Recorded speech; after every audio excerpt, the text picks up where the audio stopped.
Batangas Police Provincial Office nakahanda at alerto matapos ang Alert Level 1 ng Bulkang Taal upang masiguro ang kaligtasan ng mamamayan sa kanilang nasasakupan.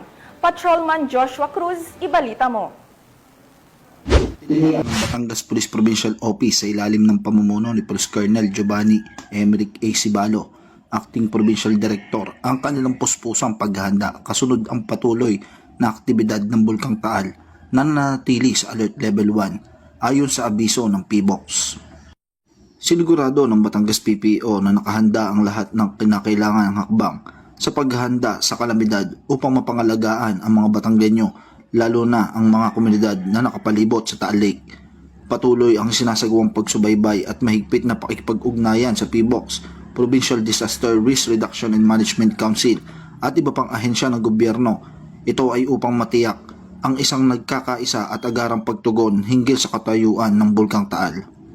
Nananatiling handa at alerto ang Batangas PPO na isakatuparan ng kanilang mandato sa pagtugon sa kalamidad upang siguraduhin ang kaligtasan at kapakanan ng buong lalawigan ng Batangas.